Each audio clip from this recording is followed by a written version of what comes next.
All right, so for our reading today, we are going to use Hoopla, which is something I just want to point out. If you have your library card, you can use it for free, so you can read all of the poems that are in these books. Today, I'm going to read one poem from each of the books so we can see some different styles of poems. But remember that you can read other poetry books. We also have we also have audio books, comic books, ebooks, movies, and music, and TV on Hoopla, all for free with your library card. So let's start with If It Rains Pancakes. And these poems are haiku and lantern poems.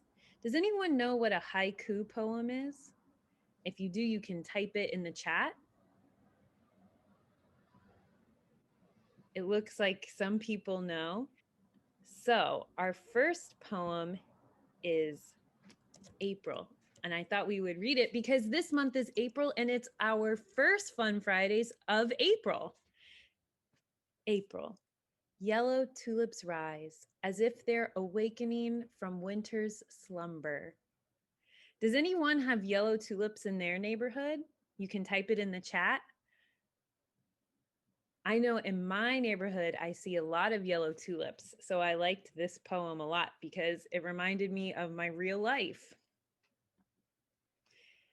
And now a lantern poem. I hadn't heard of a lantern poem before. Had anyone heard of a lantern poem? So on this page, it explains what it is. It's one syllable, two syllables, three syllables, four syllables, and then one. So it is in the shape of a lantern. So let's read a lantern poem. This is one that I miss, and hopefully we'll get to be sharing hugs soon. So hug, a gift that is best when you return it. Oh. All right, let's look at another book. Now we're going to read Bowtie Pasta is a book of acrostic poems. Does anybody know what an acrostic poem is? Type it in the chat if you know.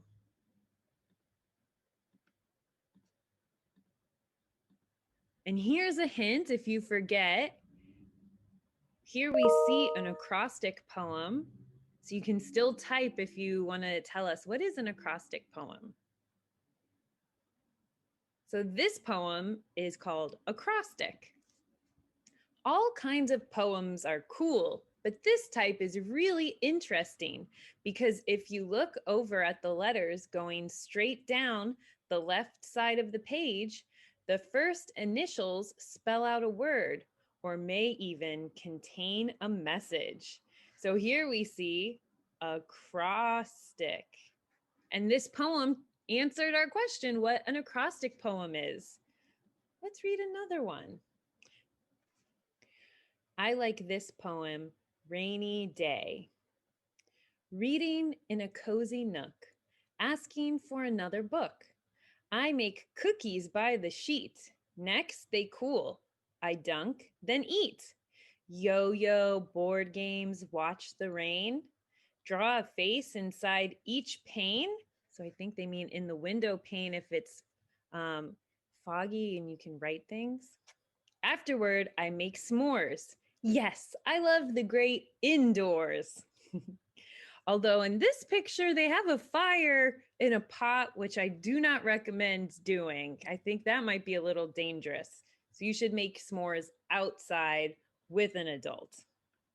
And those are a couple acrostic poems. Let's look at concrete poems with the book Ode to a Commode. Now, does anyone know what a concrete poem is? If you know, type the answer in the chat.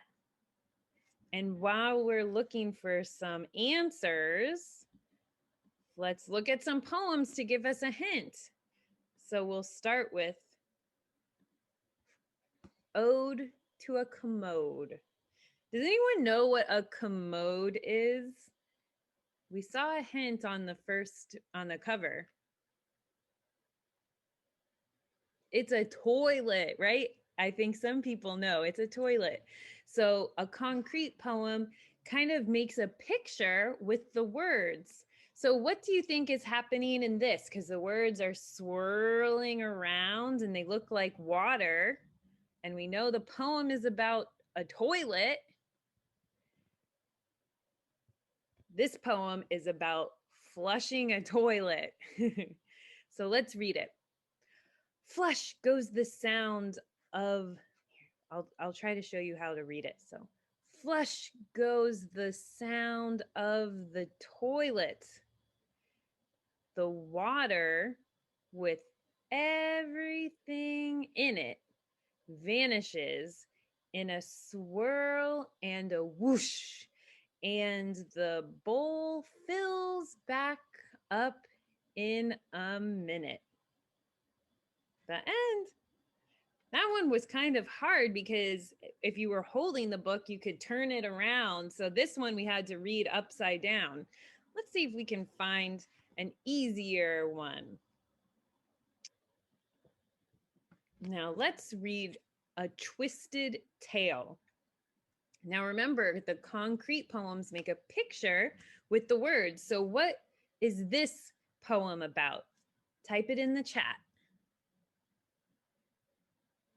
We can look at the picture and make a guess. I see some people know this is about a pretzel, a twisted tail, because pretzels are twisted. We can see down here, they're twisting around trying to make a pretzel, and this person did it. Sometimes you're soft and you're chewy and warm, and sometimes you're hard and you crunch. You have an unusual, interesting form, and you're always delicious with lunch. Is anyone having pretzels for lunch today? You can type it in the chat. Unfortunately, I am not having pretzels for lunch, but now I want to have pretzels. Do you like the warm, chewy pretzels, or do you like the hard, crunchy pretzels? You can type it in the chat.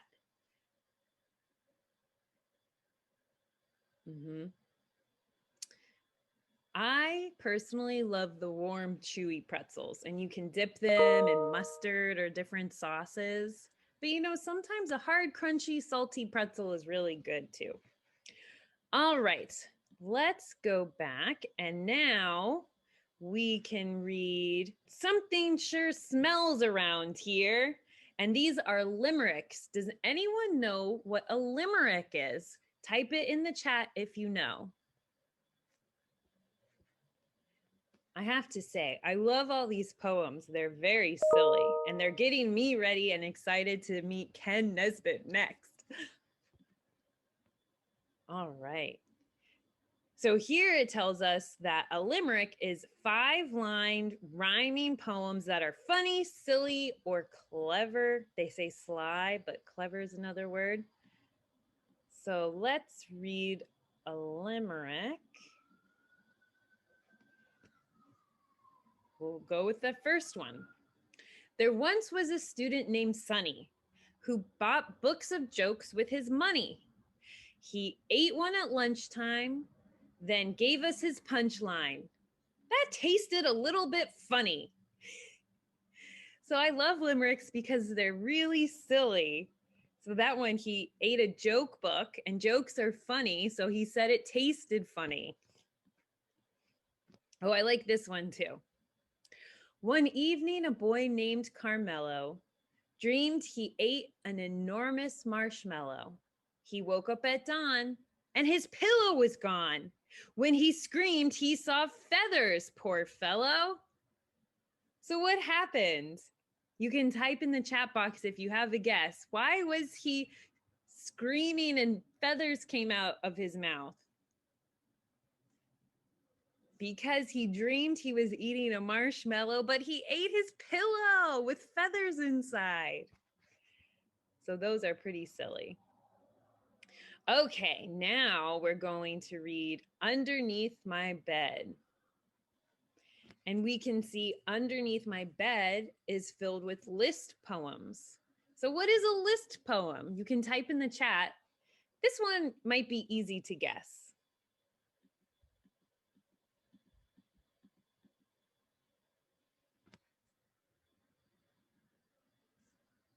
Yeah, it's a poem that lists lots of things. So here at this poem called At the Bus Stop, we're going to get a list of things that people do at the bus stop. Are you ready? Jennifer jumps rope. Tanya texts. Tony twirls like a ballerina. Haley hums. William whistles. Chloe catches up on reading. Luke listens to tunes. Miles munches. Peyton plays I Spy. Oh, I like that game. Jackson jokes. Logan laughs. Sean shows Cheyenne the green, scaly, slimy bug he found in his bed this morning. I think that's what we see here. Ah, that's how I would feel. And I just saw the time, so let's hurry along. Now we're at our last book. I saw an invisible lion today, and this is filled with quatrains. What kind of poem is a quatrain? And if you're not sure, there's a clue if you know what qua means at the beginning of a word, like quadruplets. Let's see. So here's a hint. So quatrains are poems that have 4 lines.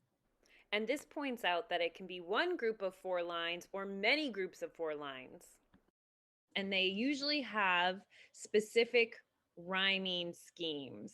So we won't go too much into the rhyming scheme, but if you have been studying them with your teacher, it gives you the rhyme scheme under the title so you can check it and see if it matches what you've been learning.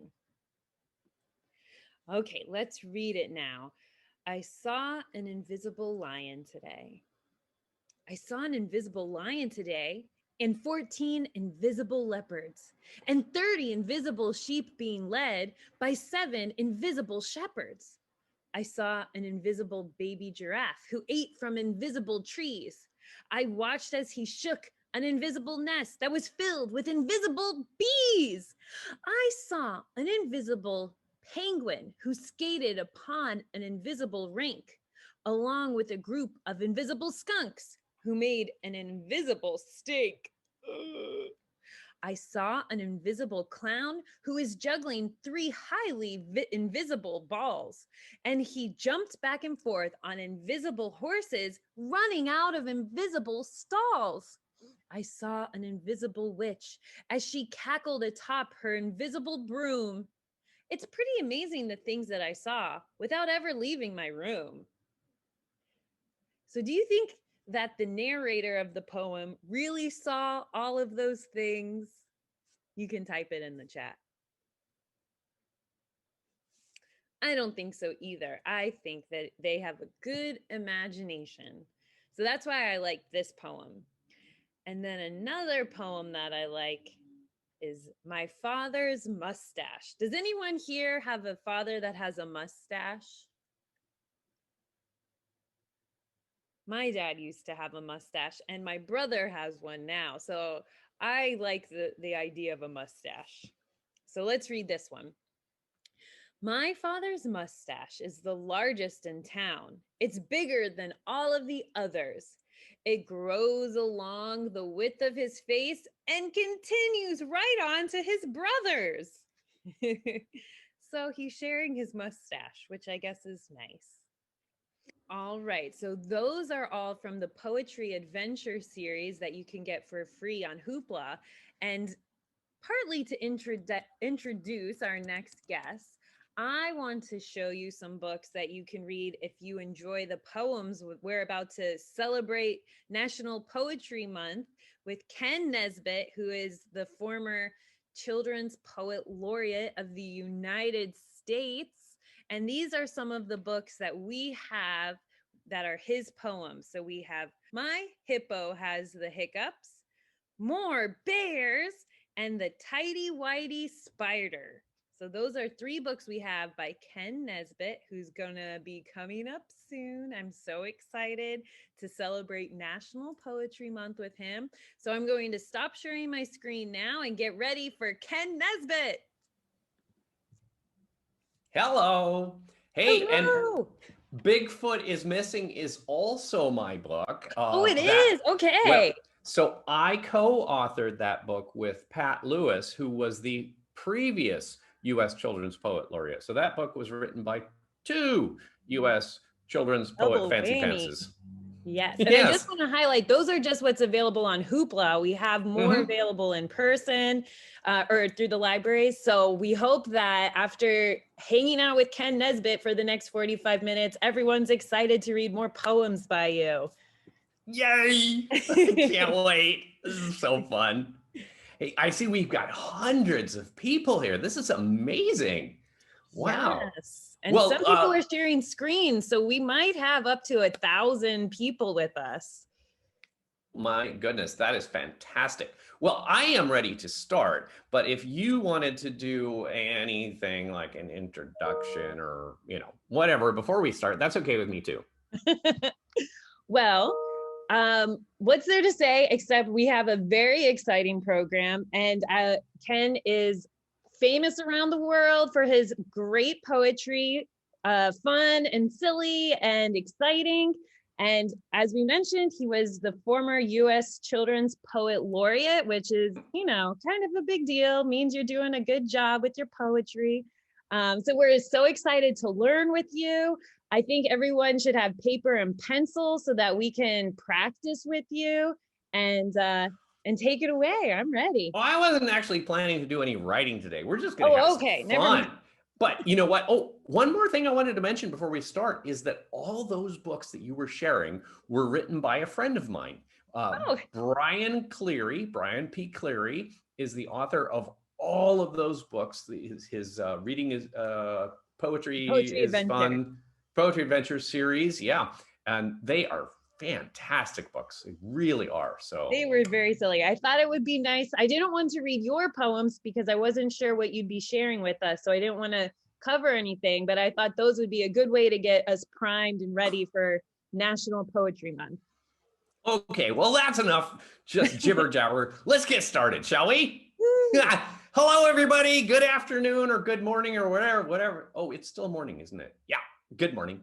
My name is Kenn Nesbitt, and I'm an author, which really just means that I'm a person who likes to write books, but I have to warn you, I only like to write funny books. I hope that's okay with you. And most of my funny books have been books of funny poems. So what we're going to do today is I want to talk to you a little bit about how you can become an author too, because I know that some of you may want to become authors, and you can. And I'm going to show you kind of how I did it and how you can become authors too. So let me put something up on the screen here, make sure this works. And if everything's working the way it's supposed to, you should be looking at a screen that says, how to be an author. So I want to start off just by introducing myself a little bit. I want to show you first where I am, because I know where you are, but I am not anywhere near New Jersey or New York or anywhere around there. So here's a map of the United States, and I live in Washington State, which is up here in the upper left corner of the country. Now, that's not to be confused with Washington, D.C., where the president lives. That's a lot closer to where you are. That's way over here. Boom. And, oh, wait, hold on. I think that needs a big old smiley face right about there. Yay. Now, I also want to show you what it is that I write. You saw those 4 books that you can check out from Hoopla, but let me show you. I have written lots and lots and lots of books for kids. Most of my books have been these books of funny poems, books like The Tidy Whitey Spider and The Armpit of Doom and My Cat Knows Karate and all these other ones. Now, I have written some other books too, books that are not poems, but they're still pretty funny. For example, I wrote this little picture book, a little storybook called More Bears, and it's like really cute. I even wrote a bedtime book for babies called Kiss Kiss Good Night. Wow. Yeah. Oh, hey, and my newest book of all it's so new. It just came out 2 weeks ago. It is brand new, and it's called My Dog Likes to Disco. Yeah, I hope you get a chance to read that. But you know what? Even if like all my books are checked out of the library, if you still want to read some really funny poems, all you have to do is get your parents or your teacher to take you to my website. It's called poetryforkids.com. And when you visit, just be sure to click on this guy right here, because that's where I keep all the funny poems. There's always at least 100 funny poems right there. I put up a new one every week. And enough about that.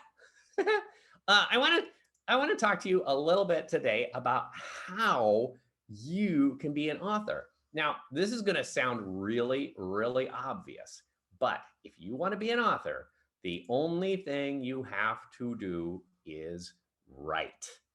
Now, that might sound like so obvious. You're like, well, of course you need to write if you want to be an author. But here's the thing. What you might not know is that writing is just like anything else you do.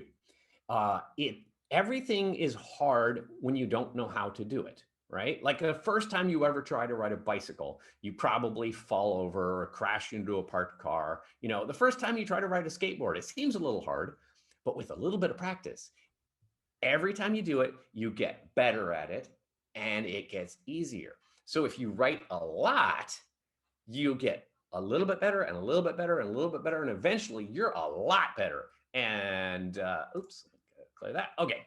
And but I know probably the biggest question that people have then is, well, what should I even write about? Right? Like where do you get ideas for things to write about? And that's what I want to talk to you about today. I'm going to show you a bunch of poems that I wrote, and I'm going to show you where the ideas come from. But I want to start with this one here. My very, very, very first book was called The Aliens Have Landed at Our School. Now, it's not just poems about aliens in school. There's all kinds of stuff in here. But this particular poem I want to share with you is called Swimming Ool. And it's kind of like swimming pool, but it's swimming ool. Now, I want to tell you where the idea for this came from first. See, one day, it was a really, really hot, sunny summer day, and my family, we had rented a boat, and we were out in the middle of a lake. And I had jumped off the boat, and I was swimming in the lake, and I was thinking, you know, I haven't written a poem in like 2 weeks. I should probably make up a poem. But what should my poem be about? Oh, swimming. So see, one place that you can get ideas from is just things that you do. If you happen to be riding a bike, you might think, oh, I think I'll write a poem about riding a bike. Okay, so here is the poem, Swimming Ool. I made this up in my head while I was swimming, and then when I got out, I dried off and I wrote it down right away so I wouldn't forget. And it goes like this. Swimming in the swimming pool is where I like to be. Wearing underwater goggles so that I can see. Yesterday, before I swam, I drank a cup of tea. Now our pool is just an ool because I took a pee. Okay, that was a little bit gross. I'm sorry. But really, I just took the pee off the pool side. Okay. Now, I want to talk to you a little bit about, you know, how I became an author, and then I have a whole bunch more poems that I want to share with you to show you where the ideas come from. Because you see, I wasn't always an author. Now, once upon a time, I was just a little kid. So here's a picture of me when I was about 2 years old. I'm probably lying there in my diaper. That other kid sitting up there, that is my older brother, and his name is Ross. And then that guy in the middle, that's our father. And of course, you can see what we're doing in this picture, right? Yeah, we're reading books. And when I was a kid, we read lots and lots and lots of books. But the ones that I remember the most were the funny rhyming books, right? Like the first book I ever remember my parents reading to me when I was just a baby was Mother Goose Nursery Rhymes.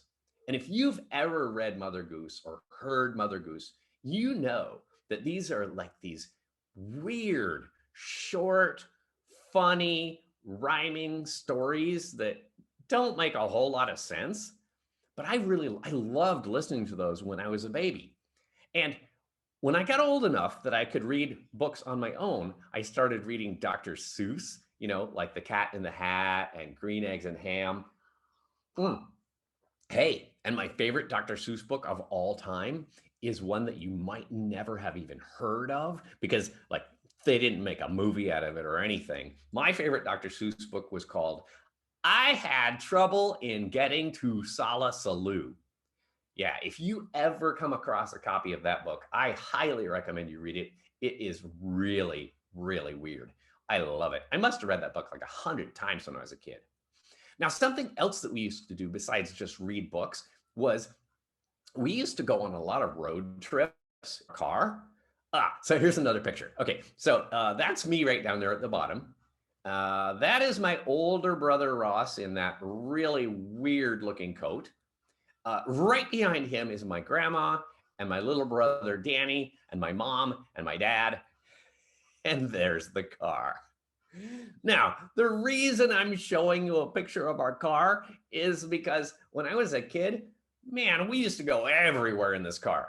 Like we would go camping, we'd go on picnics, we'd drive to the mountains, we'd go to the beach. We were just always going places in that car. So it would be my mom and my dad in the front seat and me and my two stinky brothers in the back seat. But this was so long ago that you know what kind of video games we had to play with in the back seat to keep us busy? None. Yeah, and it's not because my parents were mean. It's because this is so long ago that electronics had not even been invented yet. Yeah, so like we didn't have any Nintendo Switches or 3DSs or Game Boys or iPhones or any of that stuff. No, the only things that we had to play with when I was a kid was we had like sticks and rocks and like superhero action figures. Except we weren't allowed to bring the sticks and the rocks into the car. So we would just hit each other with our superheroes like, boom. Well, now hang on. It's not like we were doing it on purpose, right? But trust me, if you are stuck in the back seat for an hour between your two stinky brothers, after a while you start looking at each other and saying things like, hey, quit touching me. And then your brother goes, well, I'm not touching you. You're touching me. And you go, I'm not touching. Hey, that's mine. Give me that back. And the next thing you know, we're like punching each other in the head. Now, of course, we just thought it was all great fun, right? But parents get a little cranky when you're fighting in the back seat. So they had to come up with some way to keep us from fighting. And what they figured out was that they could just tell stories or sing songs or recite poems. Like, I don't know how, but my father had memorized a lot of poems and he could just start reciting a poem and then we'd all pay attention for at least the next 2 minutes, like, da. And I loved listening to those poems. Now, as I got a little bit older, oh, wait, here's another picture. Okay, so this is my older brother, Ross, in the dark blue shirt there. That's my little brother, Danny, in the purple shirt. This was our dog, Rhodes. The kid in the red sweater, that was our friend. His name was Jimmy. Yeah, and there's me. Now, I'm sure you can probably tell just by looking at this picture that my brothers and our friends look kind of normal, right? Yeah, and I'm the one that looks like I'm making plans to take over the world. Like, okay, so look, I admit it. I've always been kind of goofy and kind of silly, and I always liked making jokes and making people laugh.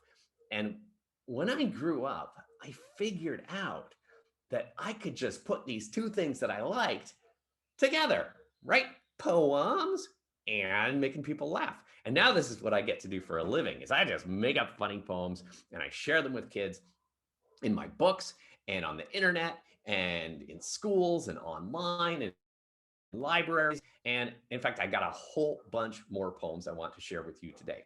This next poem is actually based on something that really happened, something that I did. So when I was in the 6th grade, my school went on a field trip to the snow. Where we lived, we didn't have any snow, but we went on a field trip up to the mountains where there was snow, and all the kids brought their sleds. Well, it turns out that day, one kid accidentally crashed into a tree. And I'll bet you can guess which kid that was. Yeah, it was me. I crashed into a tree. I broke my leg. Oh, that wasn't very much fun. But once I started writing poems, I was thinking back to that memory of sledding in the snow. And I decided to write a funny poem about a kid who went sledding and crashed into a tree. So this is from my book, When the Teacher Isn't Looking, and it is called Snow Day. Here it goes. Snow day, Fred said. All play. Let's sled. No school, just snow. Way cool. Let's go. Fred ran in shed, had plan, got sled. Woo! Go slow, Mom said. I know, said Fred. Uphill went Fred. Downhill Fred sped. Sled streaked on past. Mom shrieked, too fast. Snow blew, can't see. Fred flew, hit tree. Sled bent, Fred's head got dent. Poor Fred, he cried. Now plays inside snow days. So, see, one place to get ideas is from things that you do. Another place to get ideas for things to write about are things that happen to you. So, places you go, things you do, things that happen to you. Let me show you another place where you can get ideas for things to write about. So, one day I was at a school, and at lunch, I was in the teacher's lounge in the staff room having my lunch, and I overheard a conversation between two teachers, and I'll tell you what happened in that conversation in a second. First, I'm going to read you the poem, and then I'll explain how I got the idea for this poem from that conversation. So this is from my book, Revenge of the Lunch Ladies, and the poem is called I Have Noodles in My Nostrils. I have noodles in my nostrils. I have noodles on my nose. There are noodles on my cheeks and chin and dripping down my clothes. I've got more on my forehead. Some are sticking to my neck. It's completely disconcerting. I'm a noodle-covered wreck. I can see them in my caps, and I know they're in my shoes. When I stand, they're somewhat squishy, and I feel them start to ooze. There are several in my pockets. There's a handful in my hair. And I'm pretty sure that some are even in my underwear. So try not to do what I did. I'm a total nincompoop. And I fell asleep at lunch while eating chicken noodle soup. So I was having lunch and I overheard these two teachers talking, and one teacher was telling another teacher about a student who fell asleep during lunch and spilled noodles all over his clothes. And I just thought, oh, that is a perfect idea for a poem. So, see, you can get ideas from things that you do, things that happen to you, or even just things that you see or hear around you. Pay attention. And sometimes you'll hear something that might make a good story. So now, this one's a little different. I wrote an entire book of Christmas poems with another poet. Her name was Linda Knaus. And so we wrote a whole bunch of Christmas poems together. This one, though, was sort of based on a little bit based on a true story. So when I was a kid, it seemed like every year there was something special I wanted for Christmas. And for some reason, I never got the thing that I really, really wanted. Like one year, I wanted a record player, and instead, I wound up getting a soldering iron. What 9-year-old needs a soldering iron? I don't know. My father-in-law told me that when he was a kid, he wanted a basketball more than anything, and he thought there was a basketball under the Christmas tree, but when he opened it up, it was a globe. It was a map of the world, and he was so disappointed. Well, I decided to come up with a way that you could write a Christmas list to Santa that guarantees you're going to get the exact thing you want. And so this poem is called Dear Santa, Here's My Christmas List. Dear Santa, here's my Christmas list. I hope you bring it all.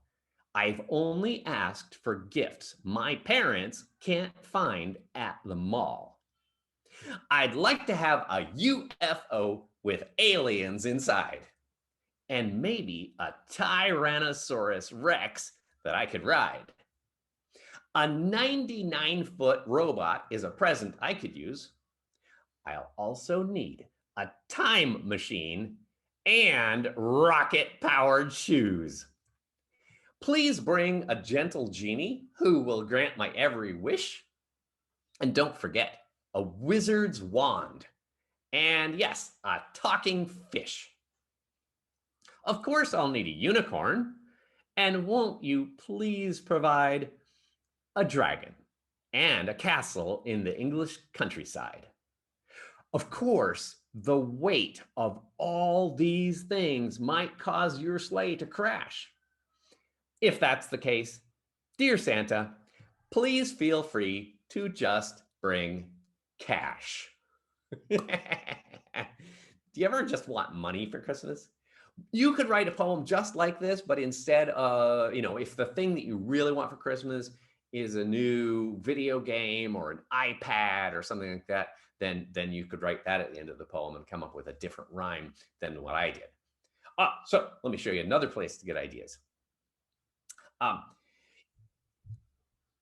don't know if this has ever happened to you yet, but if it hasn't yet, I promise you it will. Someday, your teacher is going to say to you, you have to write a poem. Now, if your teacher says to you, you have to write a poem, and it needs to be about flowers, well, then this won't really help. But if your teacher says you have to write a poem, and it can be about anything you want, try this. Write what's called the I can't write a poem, right? So you just start it like that. You go, I can't write a poem. I think it's really hard. I'd rather go play Minecraft or football in the yard. right? And then you just kind of keep going like that. And the next thing you know, you got a whole poem and you hand it in. So you start it with, I can't write a poem. I don't want to write a poem. I don't like writing poems. Or in my case, what I did is I simply wrote a poem called I Have to Write a Poem. And it goes like this. I have to write a poem, but I really don't know how. So maybe I'll just make a rhyme with something dumb like cow. Okay, I'll write about a cow, but that's so commonplace. I think I'll have to make her be a cow from outer space. My cow will need a helmet and a spacesuit and a ship. Of course, she'll keep a blaster in the holster on her hip. She'll hurtle through the galaxy on meteoric flights to battle monkey aliens in huge karate fights. She'll duel with laser sabers while avoiding lava spray to vanquish evil emperors and always save the day. I hope the teacher likes my tale. Amazing Astro Cow. Yes, that's the poem I will write as soon as I learn how. So the joke is, I'm claiming I don't know how to write a poem, and yet I wrote a whole poem. So see all these great places you can get ideas from, things that happen to you, things that you do, places you go, things you see around you, stuff you want, or even saying, I can't write a poem. I don't know how. Well, here's another one. So I have this book. It's called My Hippo Has the Hiccups. And this book and the last one I shared, the Tidy Whitey Spider, are both available for you to check out on Hoopla. So you can read these poems as well. Now, this poem, though, I'm going to wait until after I'm done reading it to explain where the idea came from. The poem is called My Puppy Punched Me in the Eye. My puppy punched me in the eye. My rabbit whacked my ear. My ferret gave a frightful cry and roundhouse kicked my rear. My lizard flipped me upside down. My kitten kicked my head. My hamster slammed me to the ground and left me nearly dead. So, my advice: avoid regrets no matter what you do. Don't ever let your family pets take lessons in Kung Fu. Yeah. Hey, one question that I get a lot from kids is they want to know whether or not any of my poems are actually true, right? Like they ask me, did any of this stuff really happen to you? And of course, I tell them, well, no. But just as with some of the other poems I read today, most of my poems are based on something real. For example, this poem was based on my actual dog. Here, let me show you a picture of my dog. This is my dog. His name is Jesse. And yeah, I know, he's like so ugly that he's cute. He's like an old man with a giant head. But here's the thing. His favorite thing to do is to jump on people. Like anybody that comes to our house, he is right there just going. And I don't know if he thinks he's protecting the house or if he just wants to play. But, one day I saw him jumping on somebody and I just thought, man, wouldn't it be funny if he had like superpowers or maybe a giant laser, or maybe he took Kung Fu lessons, then he could totally knock them out. And so I just wrote a poem about it. See? So you can make stuff up out of your imagination based on some things that you see around you. Now, here's another poem that was based on something real. So when I was 5 years old, my parents used to send me to the store a lot. The store was only 1 block from our house, and they would give me a little bit of money, and then they would send me to the corner store to buy like a loaf of bread and a carton of milk, right? Except, oh man, they would only give me the exact amount for the bread and the milk. So I never had any change left over. And trust me, I would much rather have bought fun stuff like comic books and toys and candy and things like that. But I never got to. I only got to buy the bread and the milk. So when I grew up, I said, you know what? I'm going to write a poem about going to the store, except I'm going to get stuff that I really want. So here is the poem from my book, The Armpit of Doom. The poem is called My Parents Sent Me to the Store. Yeah. My parents sent me to the store to buy a loaf of bread. I came home with a puppy and a parakeet instead. I came home with a guinea pig, a hamster, and a cat, a turtle, and a lizard, and a friendly little rat. I also had a monkey and a mongoose and a mouse. Those animals went crazy when I brought them in the house. They barked and yelped and hissed and chased my family out the door. My parents never let me do the shopping anymore. Now, of course, in this poem, I imagined coming home with a whole lot of pets. But you know what? I really didn't need to, because between me, my 2 brothers, and our friend Jimmy, we were only allowed to have 3 cats each. So between the 4 of us, we had 12 cats. Today, I still have some cats. Here, I'll show you a picture. So these are my cats. The orange one, his name is Thomas, and he's really old. He is 20 years old, which for a cat, that's like a person being 150. And then the white one there, his name is Reed, and he's just a kitten. He's only 1, but they're totally best friends. So you could write a poem about your pets, or the pets that you would like to have. Maybe you might like to have a pet dragon and a pet unicorn and a pet narwhal, and why not write a poem about it? Now, this next one is something that I noticed, right? Something I saw. And I will explain why I wrote this poem after I read it. This is from my book, The Biggest Burp Ever, and it is about what happened one summer, and it's called I Didn't Go Camping. Here it is. I didn't go camping. I didn't go hiking. I didn't go fishing. I didn't go biking. I didn't go play on the slides at the park. I didn't watch shooting stars way after dark. I didn't play baseball or soccer outside. I didn't go on an amusement park ride.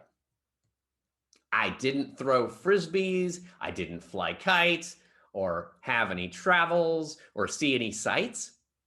I didn't watch movies with blockbuster crowds or lay on the front lawn and look at the clouds. I didn't go swimming at pools or beaches or visit an orchard and pick a few peaches. I didn't become a guitarist or drummer. But boy, I played plenty of Minecraft this summer. Now, I said I'd tell you why I wrote this poem. You know, the truth is, I've never even played Minecraft. Not once. So I'm not anywhere near beating the Ender Dragon or anything like that. But my kids love Minecraft. And one summer, it seemed like that was all they did. You know, we tried to get them to go swimming. We tried to get them to go play outside. We tried them to get them to do all sorts of things. All they wanted to do was sit there with their laptops on the sofa and go dig, dig, dig, dig, dig, dig, dig, dig, dig, dig, dig, dig, dig, dig. And I thought, you know what? There's a good idea for a poem. So write poems about things that you notice about you, what your friends do, or write poems about things you notice your parents do. Yeah. Okay, and this is the last poem I have for you today. This is just one more thing that I kind of noticed. This is from my book, My Cat Knows Karate. And the poem is called Not So Fast Food. Here it is. Burgers, pizzas, chicken wings, tacos, french fries, onion rings, ice cream, donuts, cookies, cakes, sodas, chips, and chocolate shakes. These are things I love to munch. Breakfast, dinner, snack, and lunch. Every meal I eat includes more and more and more fast foods. Yet with every meal I eat, I grow slower on my feet. This is why I want to know, why does fast food make me slow? And I wrote that because, they call it fast food because you get it really, really fast. But if all you ever ate was fast food, it's not especially healthy, and it might ultimately cause you to slow down a little bit. So I'm thinking they probably should call it slow food. Or maybe it's that food that takes a long time to get is slow food, and that makes you fast because it's healthy. Yeah. And that is how you can become an author.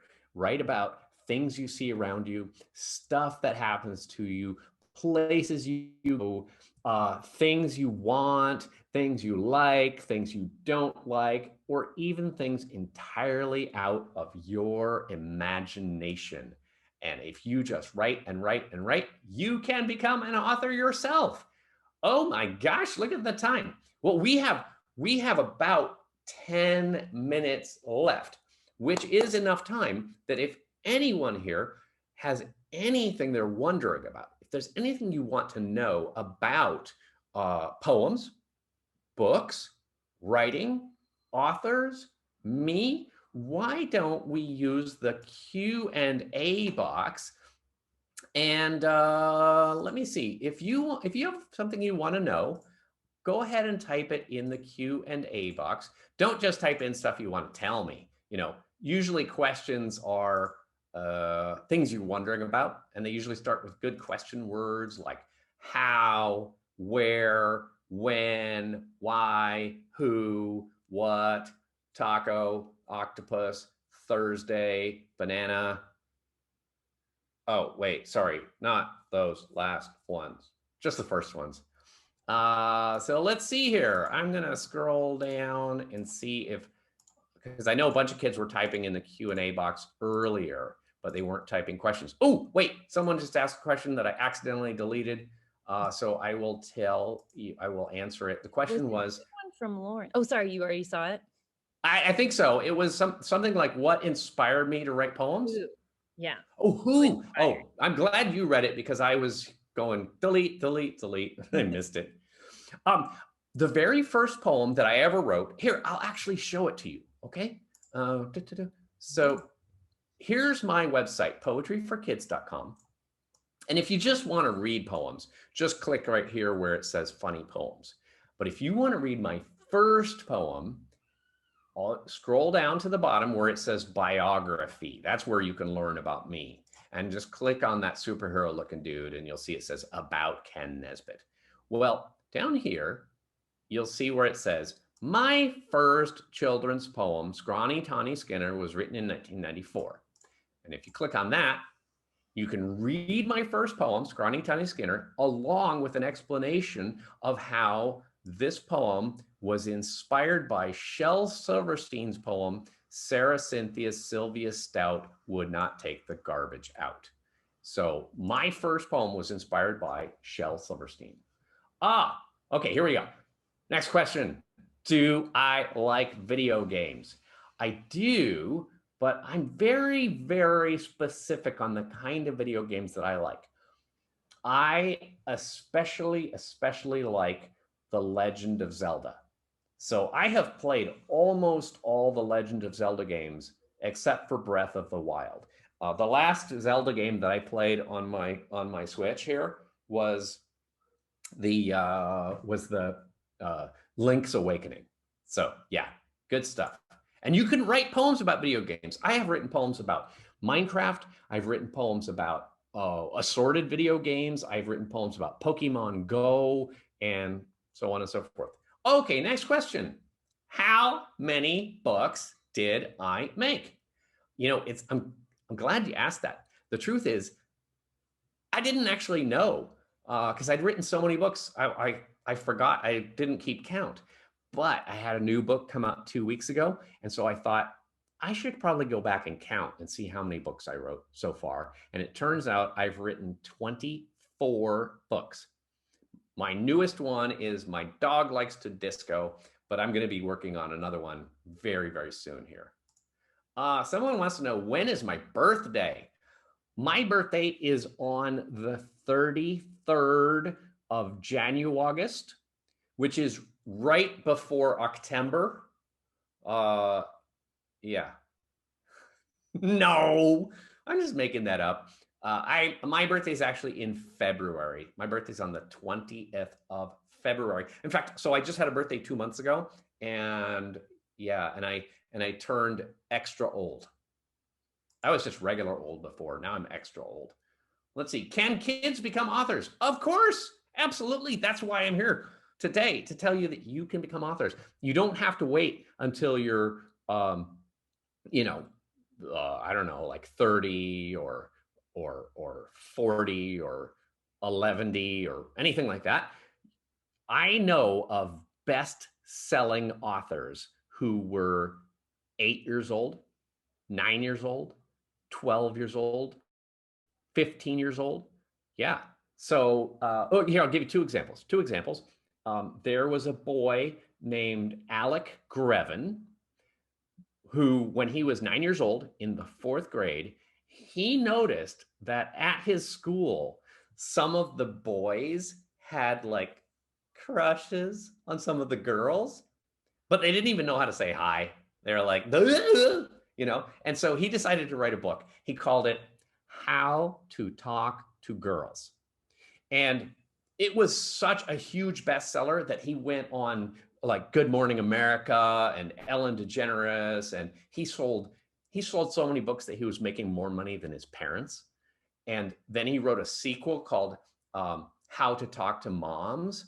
And then he wrote one called How to Talk to Dads. And then he wrote one called How to Talk to Santa. And then he wrote one called Rules for School, because that would just be weird if it was called How to Talk to School.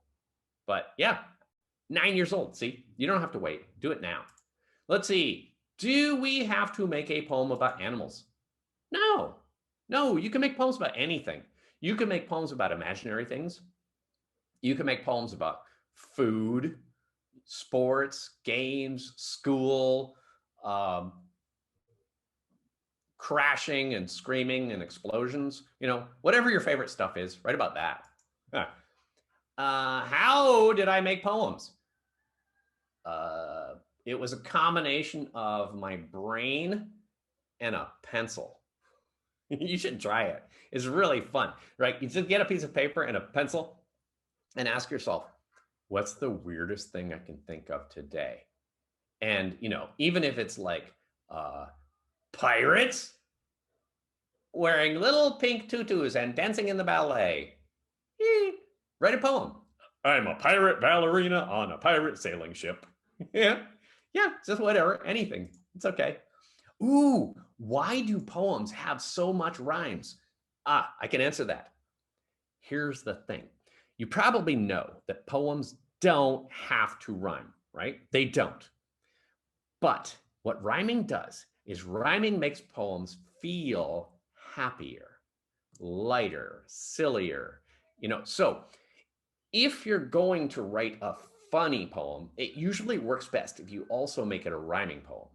But if you wanted to write a sad poem or a serious poem, you probably want to think about not rhyming it, because it would be weird to have these happy rhymes in a sad poem, right? So that's how to decide. Poems don't have to rhyme, but the happy ones usually do. Ooh, good question here. How fast do you usually make poems? You know, the quickest I ever wrote a poem was about 5 minutes. But, and I've written poems that took me 3 weeks of working hours and hours and hours every single day just on one poem. But on average, most of my poems take about 2 or 3 or 4 hours. Now, I know that might sound like a long time, but trust me, it's no more time than you might spend, watching cartoons or playing a video game or chasing your sister around the house or, that sort of thing, right? So usually, yeah, let's call it about 3 hours on average for one poem. Ooh, good question. Why do you write funny poems? Because you know why? I think there's enough sad poems and serious poems in the world. And I don't think there are nearly enough funny poems in the world. And I just want people to be happy, and I want them to feel good, and I want them to laugh.